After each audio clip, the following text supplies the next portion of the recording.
நம் மத்தியஸ்தராய் இருக்கிற இயேசு கிறிஸ்து ஆசாரிய ஊழியம் செய்ய வேண்டும், நமக்காக மரிக்கவும் வேண்டும் என்று சொல்லி நம்ம பார்த்தோம். அப்படி மரித்தார் என்று சொல்லி அறிந்திருக்கிறோம். காரணம் என்ன? ஏன்? முதல் காரணம், நம் அக்கிரமங்கள் நிவர்த்தி செய்யப்பட வேண்டும். அந்த வசனம் சொல்லுகிறது, உடன்படிக்கையின் காலத்திலே நடந்த அக்கிரமங்கள் நிவர்த்தி செய்யும் பொருட்டு அவர் மரணம் அடைந்து. அப்ப நம்ம இந்த அக்கிரமங்கள் நிவர்த்தி செய்யப்பட வேண்டும், பாவ சுத்திகரிப்பு உண்டாக வேண்டும். இது முதல் காரியம். இரண்டாவது, விசேஷித்த உடன்படிக்கை அல்லது புது உடன்படிக்கை ஸ்தாபிக்கப்பட வேண்டும்.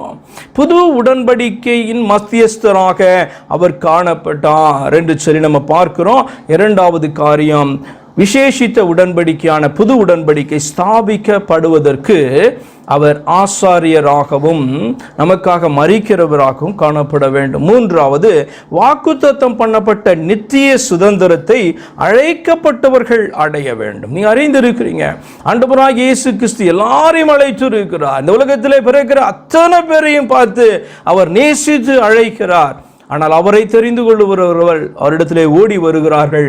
அவர்களை குறித்து வேதம் சொல்லுகிறது, தெரிந்து கொள்ளப்பட்டவர்கள் சிலர், அழைக்கப்பட்டவர்கள் அநேகர், தெரிந்து கொள்ளப்பட்டவர்கள் சிலர் என்று சொல்லும் பொழுது ஆண்டவராகிய இயேசு கிறிஸ்துவனுடைய அந்த அன்பில் குறைவில்லை.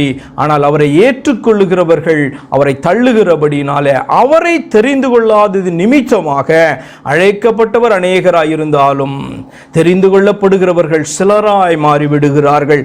வசனம் சொல்லுகிறது, வாக்குத்தத்தம் பண்ணப்பட்ட நித்திய சுதந்திரத்தை அழைக்கப்பட்டவர்கள் அடைய வேண்டும் என்று சொன்னால், அழைக்கப்பட்டவர்களில் அவரை ஏற்றுக்கொண்டு வருகிறவர்களை தெரிந்து கொள்ளுகிற அவர்களுக்காக வாக்குத்தத்தம் பண்ணப்பட்டது. என்ன வாக்குத்தத்தம்? நித்திய சுதந்திரத்தை அவர்கள் அடைய வேண்டும், நித்திய ஜீவனை பெற்றுக்கொள்ள வேண்டும். அதற்காக அவர் நமக்காக மரிக்க வேண்டும் என்பது மூன்றாவது காரியம்.